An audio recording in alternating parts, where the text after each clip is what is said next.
Halo semuanya, kembali lagi di Catatan Iman. Kita di episode 8, masih bersama dengan gue Victor. Dan gue Denis. Oke, kita nggak terasa Den ya, sudah di episode ke-8. Dan hari ini kita akan membahas apa nih Den? 2 minggu pernikahan. Selalu itu ya. Lagi ya, kayak selalu. Jadi gimana tuh pesan dan kesan? Masih so far so good lah. So far so good, oke. Masih. Jadi setiap minggu nih kita akan terus update. Oke, siap. Jadi kita mau bahas apa hari ini? Hari ini sebenarnya topiknya dari lu ya, dan gue pas denger lu mau bahas ini sih jujur agak ini sih Den, agak pusing. Hesitant ya juga. Iya agak hesitant karena kayak gue berasa kita makin episode tuh makin susah bahasnya ya, kayak nggak, bukan makin gampang, makin santai tapi makin kompleks, makin ribet gitu ya, dan mungkin akhirnya kita ke topik-topik yang nggak suka dihindari nih di pertemuan ibadah gitu, karena ini yang akhirnya bisa memicu kontroversi juga ya. Benar-benar. Dan jadi hari ini kita akan bahas mengenai mental illness ya. Wah gila. Jadi apa kalau bahasa Indonesianya apa ya, gangguan mental ya? Gangguan mental, iya. Jadi mungkin karena sebenarnya perlu diakui memang makin kesini makin banyak ya. Benar. Orang yang terkena gangguan mental, baik itu secara lahir maupun dari genetik maupun ini ya. Iya, secara memang besarnya ya, maksudnya secara as you grow lah. Dan Bahwa, gimana dengan orang-orang ini gitu loh.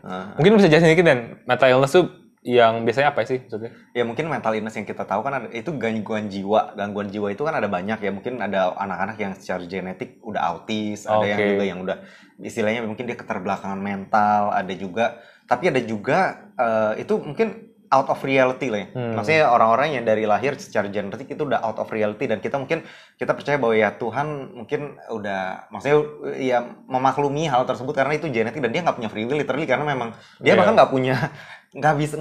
nggak tahu cara dia mengolah informasi, gimana cara dia bisa punya free will untuk percaya Tuhan atau ini Yesus atau Tuhan lain gitu, karena memang dia literally out of reality. Tapi ada juga mungkin gangguan-gangguan jiwa yang disebabkan oleh demon possess gitu. Ya kalau kita lihat itu ada di Alkitab, itu yang dia punya kekuatan supernatural untuk nggak makan, nggak minum, dan dia untuk melukai badannya, dan dia nggak mati-mati literally, dan dia bisa lepas dari mungkin ikatan, bahkan dari rantai dari manapun. Dan itu juga itu kerasukan lah ya kalau kita bilang. Nah ada juga dengan orang-orang yang mental illness, gangguan karena mungkin depresi gitu ya. Abuse yang dari kecil mungkin dia pernah di-abuse, ataupun karena depresi atau karena bulian.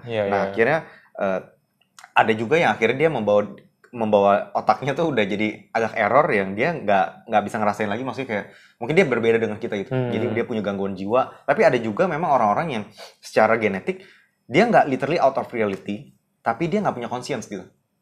Jadi mungkin ada something sarafnya yang mungkin ya ada something yang error, yang di mana itu dia nggak bisa ngerasain apapun. Jadi dia bisa ngelakuin apa aja tanpa ada perasaan bersalah, tanpa ada perasaan. Ya dia literally mungkin kalau kita sering lihat kayak baik di anime ataupun di kartun yang orang yang nggak punya ekspresi, ya dia biasa aja. Dia bisa ngobrol ke setiap orang dengan ekspresi yang sama, biarpun dia benci dengan orang itu, atau dia bahkan ngebunuh orang, dan dia bisa literally biasa aja. Ada juga yang bahkan bisa makan orang yang dia bunuh. Kanibal ya. Iya, kanibal, dan dia biasa aja gitu. Dia nggak ngerasain itu ada something wrong gitu. Dan kita ketika gue lihat ini ya, mungkin gue lihat ada beberapa berita yang baik anak ngebunuh ibu atau ibu ngebunuh anak, yang gimana dengan orang-orang ini gitu. Maksudnya kayak ini maksudnya kenapa harusnya gereja kan menjadi solusi ya? Betul. Harusnya Alkitab itu menjadi solusi. Nah, gimana dengan solusi untuk gangguan mental yang mungkin bukan secara genetik ya? Kalau secara genetik yang autism dan lain-lain, ini yang out of reality,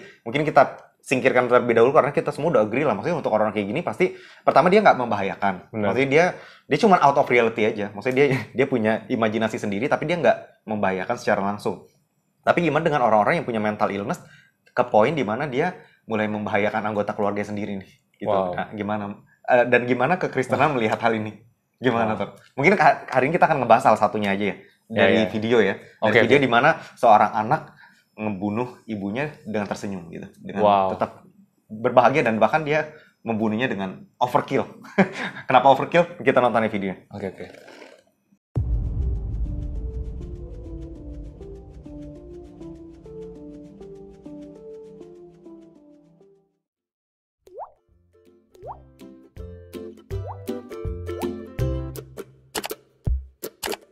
Jagat sosial media kembali memunculkan sosok gadis berperas cantik namun ditetapkan sebagai pembunuh berdarah dingin. Warganet terkecoh dengan parasnya yang cantik meski informasi menyebutkan bahwa gadis ini telah membunuh dengan menikam ibu kandungnya sebanyak 151 kali di wajah dan leher. Bahkan gadis ini masih dapat tersenyum saat di persidangan. Seorang gadis remaja Colorado menghadapi dakwaan pembunuhan tingkat pertama, dituduh menikam ibunya 79 kali di wajah dan leher di kamar mandi rumah mereka. Isabella Guzman, gadis kelahiran tahun 1995 asal Colorado, Amerika Serikat, yang menghabisi nyawa ibunya dengan menikam wajah dan leher ibunya sebanyak 151 kali, ditahan tanpa ikatan di penjara Kabupaten Arapahoe pada 28 Agustus yang menusuk kematian ibunya, Yun Mi Hoi, 47 tahun. Nah, jadi dari sini kita lihat ini udah overkill. Jadi literally lu bisa membunuh orang dengan 1 kali tusuk. Ini 150 kali tusuk. 151 gitu. Jadi kayak di muka dan di leher. Gila, lu kebayang gak sih? Kita mau nusuk orang di leher. Di muka gitu. Gila. Ini dan itu ibunya sendiri gitu. Ini lebih parah gitu. Jadi gimana Tor? Kalau dari segi kekristenan nih maksudnya tuh ngelihat sesuatu yang dia nggak ngerasa bersalah, dia ngerasa itu sesuatu yang biasa, dia bisa tersenyum. Dan orang-orang yang psikopat yang dia mungkin kayak dari apa ya, dia nggak punya conscience, dalam arti dia nggak ada perasaan bersalah di situ, dia nggak ada. Apakah dia terlahir kayak gitu atau gimana nih Tor, kalau menurut lo? Apa emang ada orang-orang yang literally yang memang mungkin sarafnya something kurang atau yang dia nggak bisa ngerasain apapun ke poin dimana dia bisa ngelakuin ngebunuh atau menyakiti orang lain dan dia nggak ngerasa itu salah? Wow. Kita bisa ganti topik kasih. Topik yang lebih gampang itu nih, kayak beritanya aja, gue baca beritanya udah kayak lumayan, karena gue jujur ini gue baru pertama kali nonton video ini, jadi kayak lumayan shock sih, dan lumayan kayak 151 kali men dan gitu. Dan cewek gitu, jadi kayak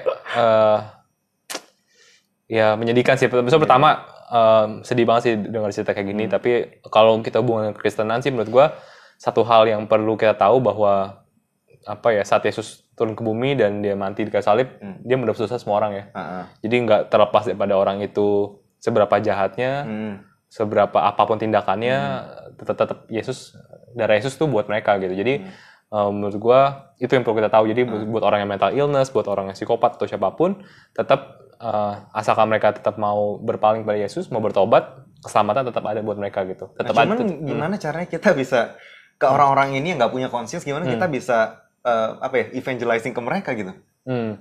Nah, apa ya? Kadang gue percaya gini bahwa ada beberapa orang ya. Karena gue jujur gue suka bukan suka begini. Maksudnya gue suka nonton kayak kriminal gini kan. Jadi gue sempet nonton juga di Netflix ya, ada show namanya dokumenter gitu, I Am a Killer. Jadi ini adalah dokumenter orang-orang yang dihukum mati, dihukum mati gitu. Cuman akhirnya karena hukuman mati dihilangkan di Amerika, jadi penjara seumur hidup dan mostly pembunuhan. Dan di situ memang ada beberapa orang, sebenarnya kecil lah kemungkinan, dikit ya presentasinya, itu orang yang lahir dengan kecenderungan psikopat. Maksudnya ada juga, cuma sedikit banget lah orang yang memang terlahir itu nggak ada rasa empati. Itu empatinya hilang, nggak punya perasaan akhirnya. Dan biasanya orang kecenderungan orang psikopat ini, kita ngomong psikologi dulu ya. Kecenderungannya mereka akan merasa bahwa mereka itu lebih overpower dibandingkan yang lain. Nah, ini kalau yang benar-benar mental illness dari lahir ya, dia akan merasa bahwa kayak gue tuh lebih tinggi loh daripada yang lain. Jadi dia merasa bahwa dia berhak untuk melakukan hal-hal pada orang lain. Karena orang lain sekitarnya kan lebih rendah daripada dia. Dan saat dia melakukan itu, karena empatinya gitu rendah, nggak berasa kasihan gitu. Segala macam. Tapi ada juga, dan yang kebanyakan itu adalah yang karena abuse. Dari yang Nusrat mention juga, abuse dari kecil. Misal, dan mostly ya, yang dari apa yang gue nonton ya, gue nonton udah 2 episode, jadi udah season, jadi lumayan banyak. Itu mostly karena sexual abuse, karena juga biasanya pasti orang tuanya broken home. 95% orang tuanya broken home, dan kecenderungan papanya misalkan juga pemabuk dan segala macam, itu yang akhirnya membuat dia merasa bahwa hidupnya worthless. Jadi kalau gue melakukan apapun itu nggak akan ada dampak ke gue, karena hidup gue udah worthless. Beda sama kita, kalau kita kan kita mikir kejahatan banyak nih, nanti ke keluarga gue gimana, nanti masa depan gue gimana, kerjaan gue gimana. Tapi buat mereka yang nggak punya apa-apa, gue lakukan apapun nggak akan merubah gue gitu. Bahkan di penjara mungkin hidupnya lebih enak. Jadi kayak itu yang kita perlu bedakan sih. Dan buat orang-orang seperti ini sebenarnya ya mental illness juga, cuma bukan bawaan dari lahir kali ya. Dan menurut gue akan lebih mudah sih, bukan lebih mudah sih, tapi maksud gue adalah Karena buat orang seperti ini kan sebenarnya yang mereka kurang tuh kasih ya. Jadi menurut gue justru peran Kristen atau peran gereja itu besar sekali di sini gitu untuk mengenalkan kasih kepada mereka. Karena mereka kekurangan kasih dari mereka kecil gitu. Tapi mungkin agak challenging adalah orang yang punya kecenderungan dari lahir ya, genetik psikopat ini. Tapi bukan berarti nggak ada jalan keluar ya. Karena salah satu yang gue juga lumayan suka ikutin ada apologetic juga. Apologetic itu namanya David Wood. Itu dia juga psikopat. Dia pernah di penjara 2 kali atau 3 kali gitu karena gue lupa hampir ngebunuh orang gue lupa. Teman-teman bisa cek sendiri di Google, namanya David Wood. Itu dia psikopat juga. Tapi akhirnya setelah di penjara itu akhirnya dia belajar, di situ dia dapat Bible, di situ dia belajar firman Tuhan, dan sekarang tetap kan kecenderungan itu tetap ada, tapi dia sudah punya keluarga dan sudah oke gitu, bisa balik normal, bisa kembali kehidupan sosial bermasyarakat. Jadi bisa mengkontrol dirinya lah ya. Iya, jadi menurut gue kayak bukan berarti nggak ada jalan keluar sih. Tapi menurut gue ya itu, dan gue percaya sih kita nggak bisa terlalu spiritual berkata bahwa hanya dengan Alkitab dan firman Tuhan sudah bisa gitu.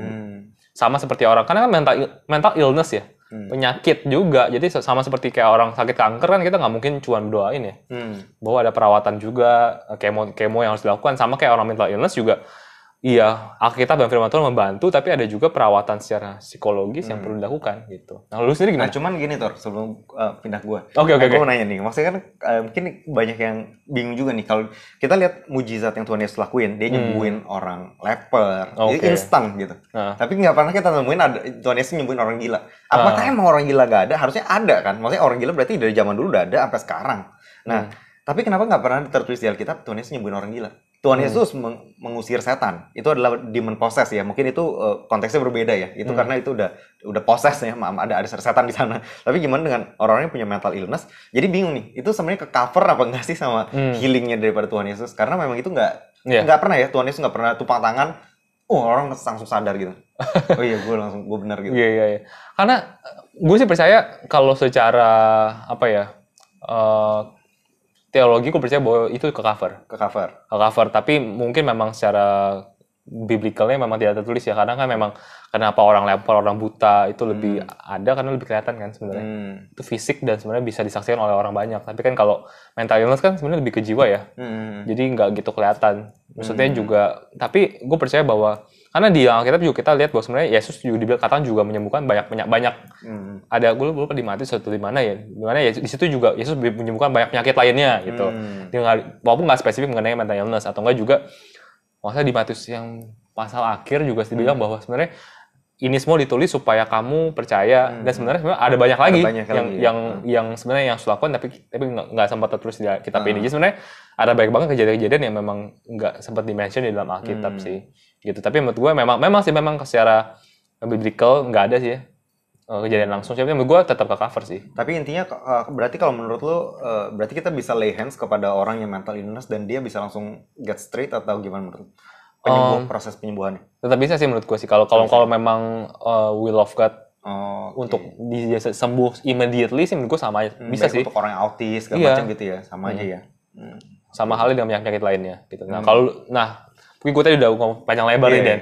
Nah gue mau dengar pendapat dari lu. Kalau dari lu sendiri kan karena setahu gue ya, lu itu kan juga mempelajari psikologi kan. Lu sempat tertarik mengenai psikologi, psikosomatis dan segala macam. Jadi menurut gue lu juga mungkin punya pemahaman yang lebih dalam lagi dari segi psikologi, dan lu juga punya pemahaman dari segi Bible. Nah, lu sendiri menyikapi mengenai mental illness ini gimana? Iya, sebenarnya sih kalau menurut gue ya, sebenarnya itu kita sama-sama setuju lah. Maksudnya memang Tuhan Yesus pasti bisa nyembuhin semuanya. Cuman memang itu nggak tertulis di Alkitab karena mungkin yang gue percaya adalah kalau untuk proses penyembuhan daripada mental illness sendiri, nggak cuman serta-merta kita tumpang tangan langsung sembuh. Biarpun itu gue percaya untuk orang autis, untuk orang yang maksudnya memang dia nggak punya consciousness dalam arti maksudnya ya kita perlu dia sadarin dulu gitu. Cuman most dari kita yang kayak tadi lu bilang, maksudnya most dari manusia sebenarnya mungkin 90% punya mental illness kali ya. Kalau menurut gue ya, in some degree. Kecil atau banyak ya. At some degree. Contohnya kayak misalnya depresi itu juga ya mental illness.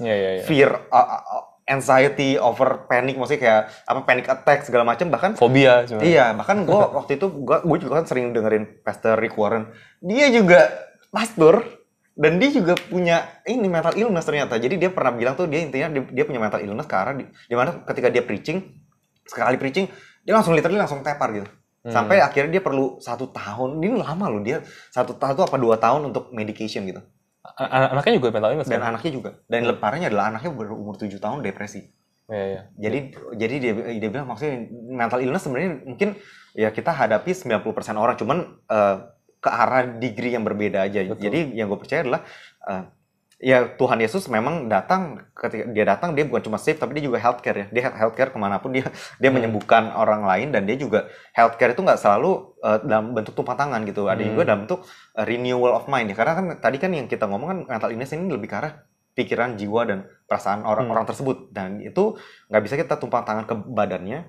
Ya bisa juga, cuman maksud gue tuh lebih sustainable kalau kita preaching maupun kita memberikan counseling, karena itu akan langsung masuk ke dalam jiwa orang tersebut dan pikiran. Begitu dia udah renew their mind, maka dia bisa resist gitu loh, resist depresi yang mau datang gitu loh. Karena ini masalahnya kan depresi ini bisa datang dari mana aja, dari situasi, dari setan itu sendiri. Jadi dia juga bisa nyerang di ranah pikiran. Kalau kita udah sering baca mungkin the battleground is on your mind gitu, karena memang ya disitulah letak semua mental illness. Dan gue percaya bahwa kita semua juga punya mental illness at some degree, dan mungkin sama kayak kata lu sih, penyembuhannya ya gue bilang bisa ya justru Kristen ini udah, Alkitab itu sendiri mungkin itu adalah the best cure, yaitu kasih gitu, merciful. Dan mungkin kalau kita sebagai orang Kristen bisa embody, maksudnya bisa benar-benar menjadi seorang Kristen the way Jesus did gitu ya, sebenarnya gue percaya bahwa orang-orang ini akan mulai terbuka. Dan karena permasalahan daripada mental illness ini bisa sampai ke psikopat yang ke arah ngebunuh, itu sebenarnya itu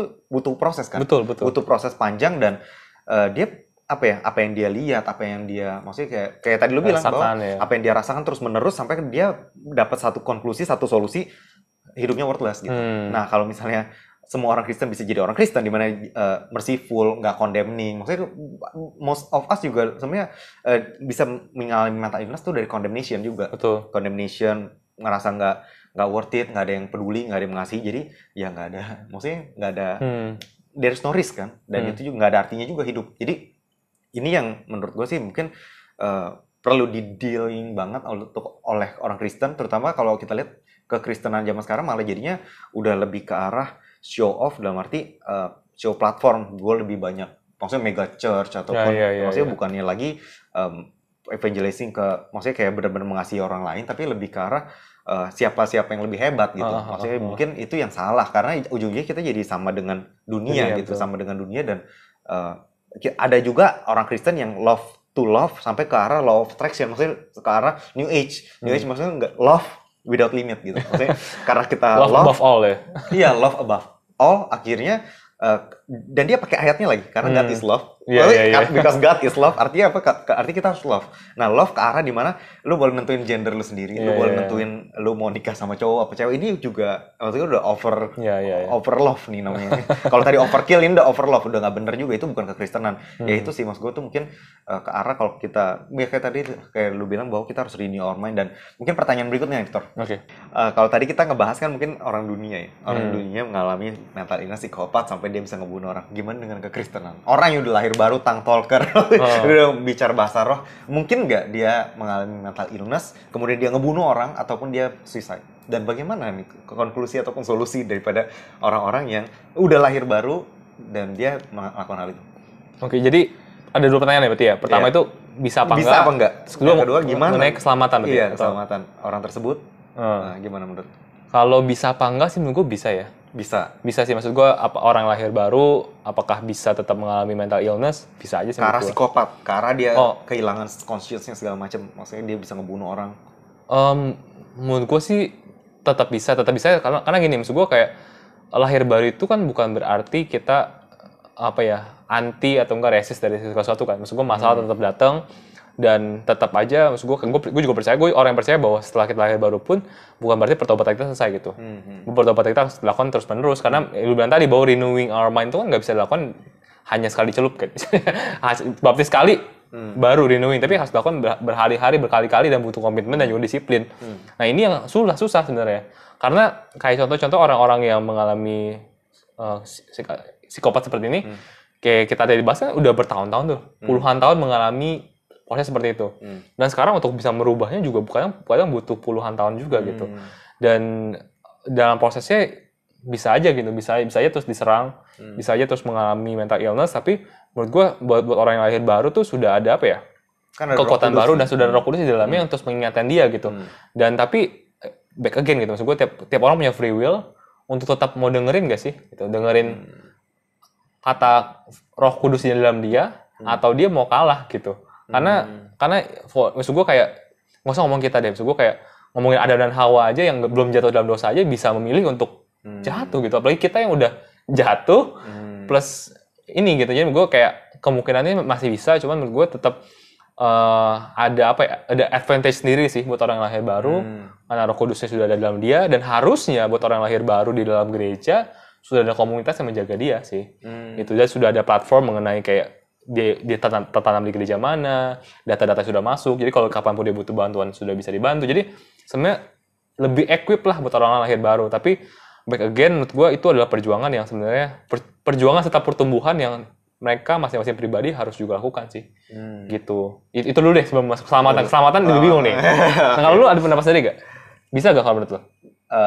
Bisa, tapi mungkin at some degree ya. Maksudnya gue nggak percaya bahwa orang Kristen bisa ke degree di mana orang yang belum percaya ini pasti ada perbedaan karena kita ada Roh Kudus di situ. Maksudnya of course yang tadi nggak ada conscience juga, sekarang ada new conscience karena ada Roh Kudus di situ. Mungkin bukan conscience dia, tapi conscience daripada Roh Kudus di situ. Contohnya kalau kita kayak lihat di Musa adalah prophet kan, dia ada Roh Kudus, dia memiliki Roh Kudus di upon, nggak di dalam, tapi dia juga memiliki holy anger gitu. Jadi ada saat dimana dia marah dan agree, dan saat Tuhan juga marah dan Tuhan nggak marah gitu. Kayak contohnya ketika dia ngelemparin dua tablet of the covenant gitu, yang pertama kali dia turun, itu nggak disebutin Tuhan marah tuh ke Musa. Jadi Tuhan cuma marah yang kedua kalinya.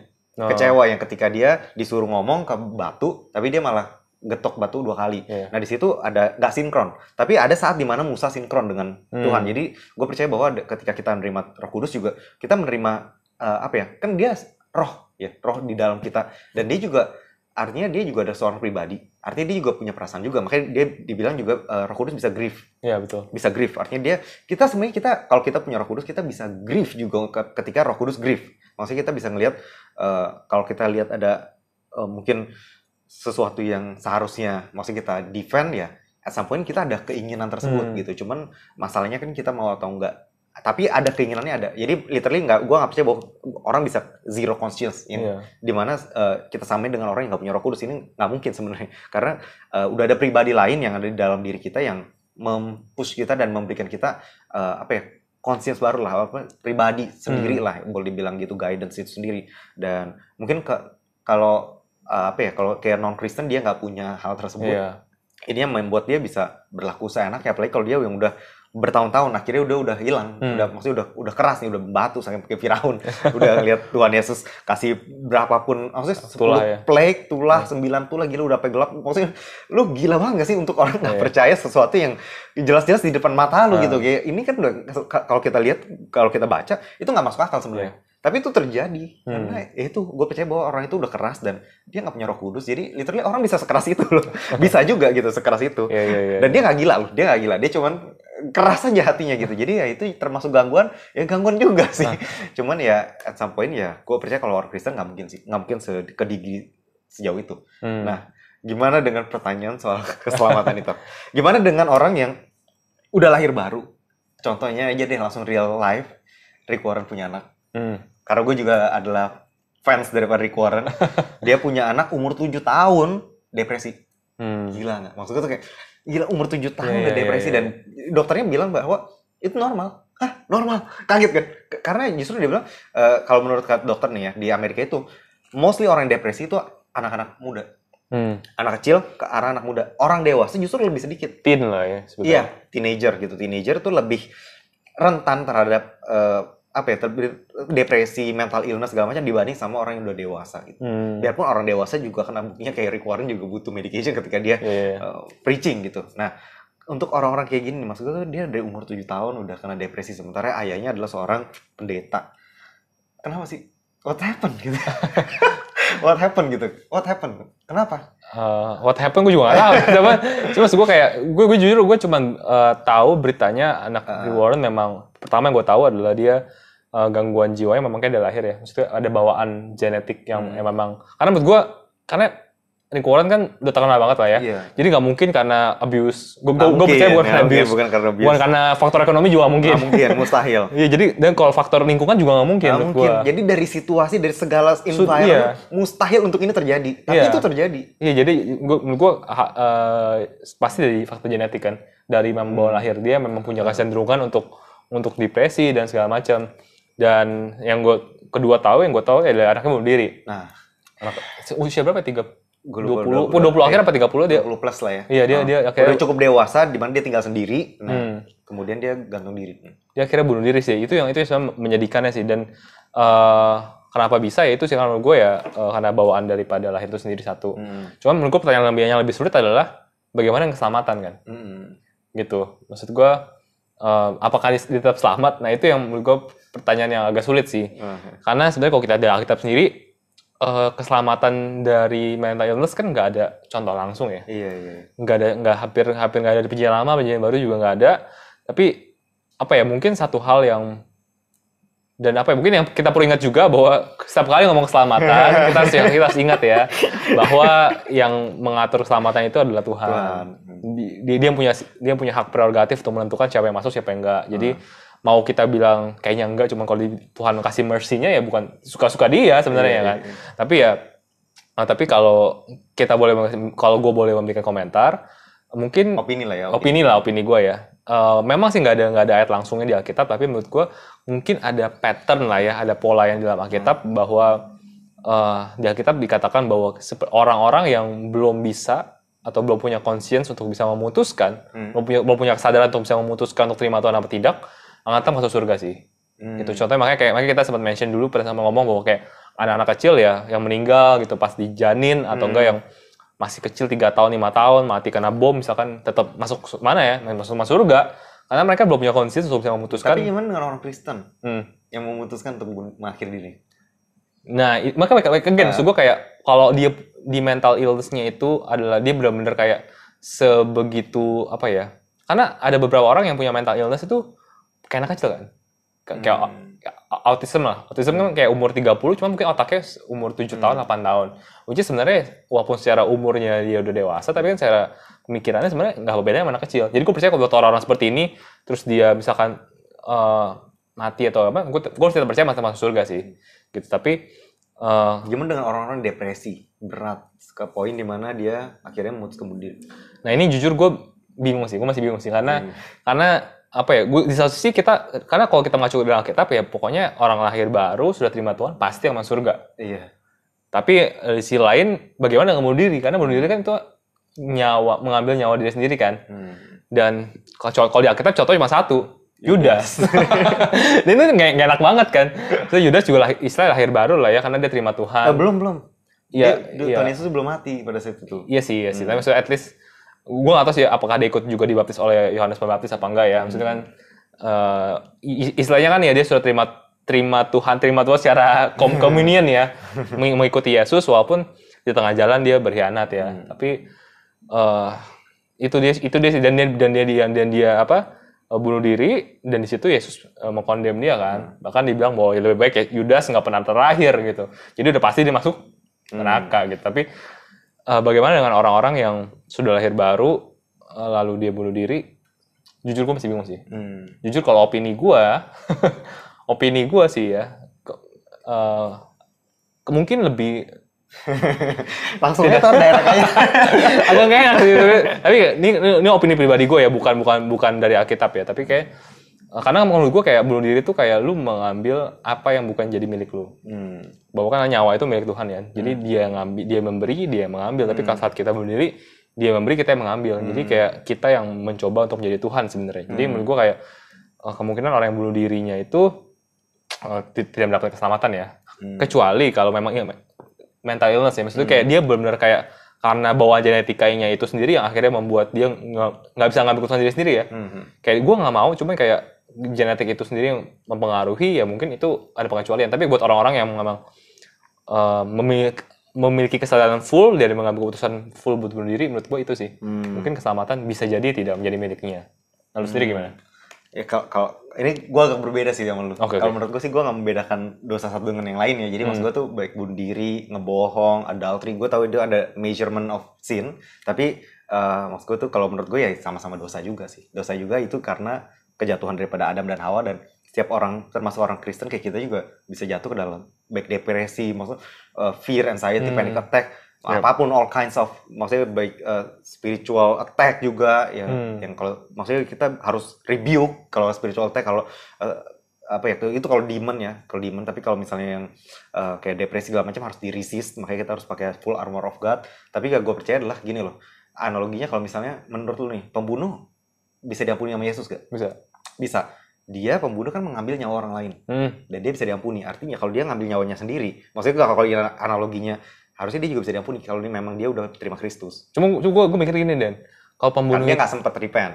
Iya kan? Karena dia nggak sempat repent kan. Cuman gue ngerti sih. Cuman at some point ya kalau menurut gue sendiri sih yang gue percaya adalah ya apa ya, maksudnya gue nggak mau berusaha membedakan satu dengan dosa yang lain. Dan of course kalau dia membunuh diri, yang jadi masalah adalah dia itu satu-satunya dosa yang eternal, permanen, ini ya apa, dampaknya permanen, lu nggak bisa konsekuensinya iya konsekuensinya sekali, lu lakuin itu sekali doang gitu. Mungkin lu hilaf, mungkin lu stres atau gimana ya, mungkin lu hilaf aja gitu, tapi konsekuensinya kan lu nggak bisa repent kan. Betul. Nah itu yang gue percaya sih, bahwa God in His foreknowledge juga mungkin apa ya, gue nggak tahu sih, ini gue nggak berusaha menjadi Tuhan, cuman kalau gue, menurut gue sih itu sama lah dengan dosa-dosa lain yang bisa di-redeem juga, yang memang kalau memang at some point nggak tahu kenapa menurut gue tuh kayak kalau lu udah jadi orang Kristen selama 70 tahun, 80 tahun deh ya, terus tiba-tiba ada depresi menyerang, baik untuk itu dari demon maupun dari situasi, terus lu membunuh diri at some point, karena gini loh, di perjanjian lama itu pernah terjadi ke Samson. Samson tuh yang terakhir, lu tau gak sih? Dia menarik 2 pilar yang ke 3.000 orang Filistin mati, dan dia masuk Hall of Faith. Di Ibrani 11 dia masuk. Itu artinya berarti dia selamat, dan dia bunuh diri, dan dia minta ke Tuhan kalau dia mau bunuh diri. Jadi sebelum dia minta kekuatan ke Tuhan terakhir kali, sebelum dia mati, dia bilang, please the last thing, mati sama-sama, izinkan gue mati bersama dengan orang-orang Filistin itu. Dan dia masuk Hall of Faith, artinya mungkin kita sama-sama setuju dia udah masuk Hebrew 11, Ibrani, dia pasti selamat karena dia udah masuk ke heroes, itu heroes of faith, ada 17-19 orang di situ, Abraham, Sarah, dan kawan-kawan. Nah jadi kalau Yudas, yang gue percaya adalah dia belum percaya. Kenapa gue bilang dia belum percaya? Karena ketika yang lain tuh murid-muridnya celupin anggur yang last time communion, yang lainnya ngomong ke Tuhan kan, Tuhan bukan aku kan, Tuhan bukan aku, yang ketika Tuhan Yesus bilang salah satu dari kalian akan menyerahkan aku kepada orang Farisi gitu ya. Nah, Yudas doang satu-satunya yang manggil Tuhan Yesus itu dengan sebutan guru. Dia nggak manggil Tuhan Yesus dengan sebutan Tuhan. Jadi yang lain tuh murid-muridnya bilang satu-satu, Lord is it me, Lord is it me, Lord is it me, sampai ke Yudas, Rabbi gitu. Dia bilang Rabbi, dari situ berarti dia percaya pada Tuhan Yesus hanya sebatas guru. Dari situlah guru nggak bisa nyelamatin lu. Itu yang gue percaya, bahwa kita percaya pada Tuhan Yesus ketika kita confess, kita bilang dia adalah Tuhan, our Lord and our Savior, bukan our teacher. Ya ini ya he include sebagai guru, tapi kita nggak bisa bilang he is our teacher. Nggak bisa, itu nggak bisa menyelamatkan lu kalau lu percaya pada Tuhan Yesus sebagai guru. Karena banyak orang di luar sana, ateis juga percaya bahwa Yesus adalah guru yang hebat gitu. Bahkan salah satunya kayak Mahatma Gandhi ya kalau gue salah. Dia juga bilang bahwa Yesus is the great teacher gitu. Tapi dia sayangnya dia nggak sempat dibawa kepada kekristenan, karena pada saat itu ada satu pendeta yang ini sih gue nggak tahu benar apa enggak, tapi gue pernah dengar kisahnya di mana ada berapa, pokoknya dia bawalah banyak orang, dan ketika Mahatma Gandhi ini berdoa, dan si pendeta ini ngomong gitu kayak, Tuhan gak akan dengar lu karena lu bukan Kristen. Akhirnya dia bilang, ya kalau gitu gue nggak mau jadi Kristen. Ngerti gak ya? Karena kalau Tuhan yang dulu bilang baik dan itu nggak mau mendengar suara orang, ya berarti, dan itu error banget. Karena kalau kita lihat di Temple of Solomon, ketika Salomo membangun temple, Salomo berdoa bahwa let all foreigner, biarin orang-orang asing datang ke sini, berdoa, jawab doa mereka, supaya nama lu tuh, supaya nama engkau besar di seluruh dunia. Dan pendeta ini ngomong sesuatu yang blunder sih. Ya, kita bisa ngerti ya, maksudnya kayak lu nggak punya hubungan guys gitu, lu nggak usah doa. Ya gue ngerti, cuman nggak biblikal gitu. Dan akhirnya batal membawa seseorang kepada keselamatan sih. Itu yang gue percaya. Oke, Tor, mungkin kita udah cukup panjang nih ngebahas tentang metal ini segala macam, dan Mungkin ada yang terakhir nih, yang lu mau tambahin tentang mental illness ataupun tentang mungkin gimana dengan yang terakhir deh, pertanyaan terakhir nih, untuk orang Kristen lahir baru, kan kita percaya bahwa di perjanjian baru Tuhan Yesus juga ngusir setan ya.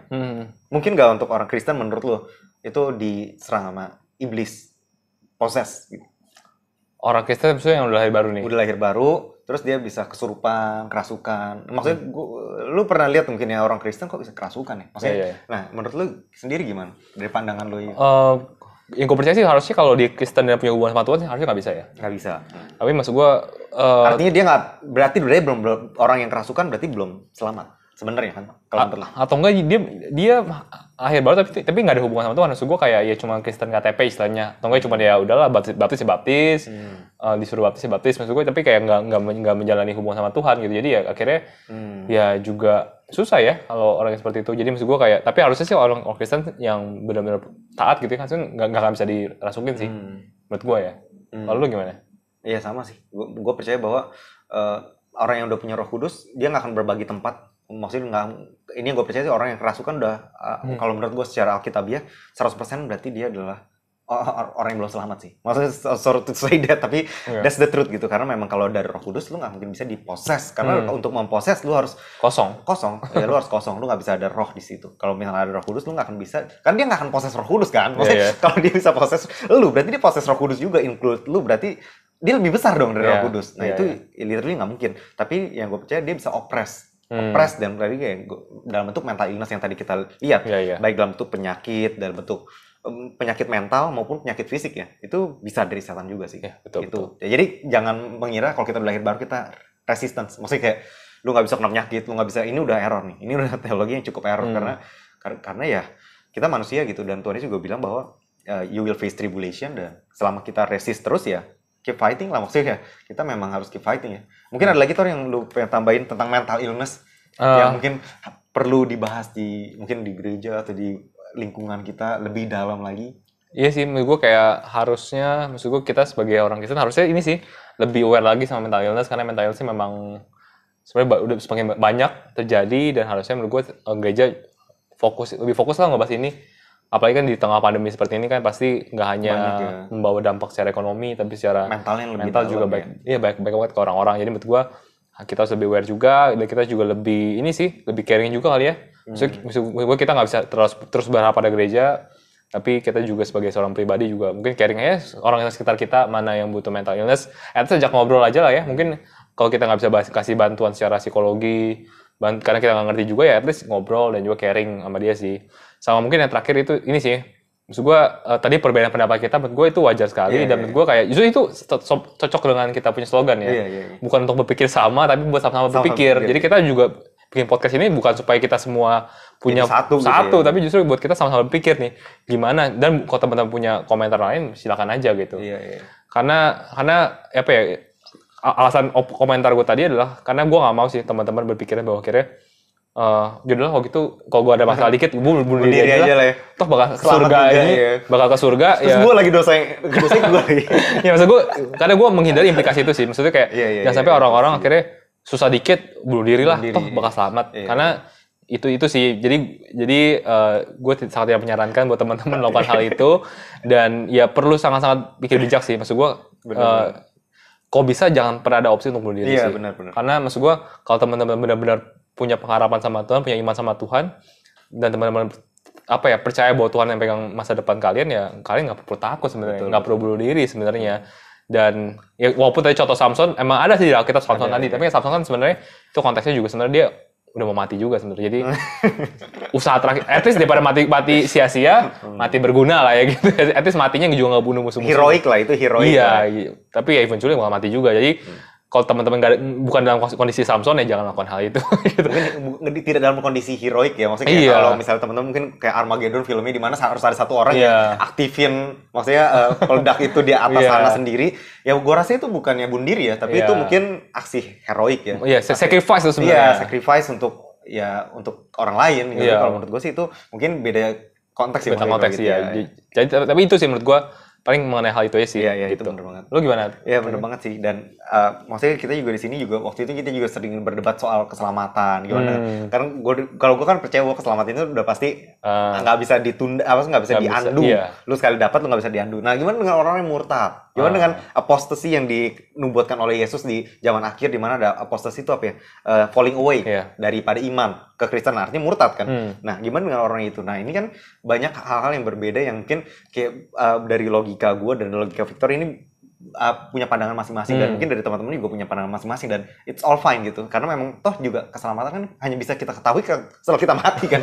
Gue mana tahu gitu, biarpun kita bisa lihat dari Alkitab ini, tapi ada juga yang ayatnya yang mungkin agak berlawanan. Kok orang gimana dengan orang yang murtad, gimana dengan orang yang banyak konteksnya, dan kehilangan keselamatan berbeda dengan mungkin melepaskan keselamatan ya. Kalau kehilangan kan orang yang lain sekarang bisa mengambil keselamatan itu. Kalau misalnya murtad kan memberikan, melepaskan keselamatan. Nah ini juga konteksnya berbeda. Jadi banyak hal yang mungkin kalau kita mau gali lebih dalam mungkin, tapi kita juga nggak akan tahu kebenarannya karena memang itu hanya akan kita ketahui setelah kita mati sebenarnya.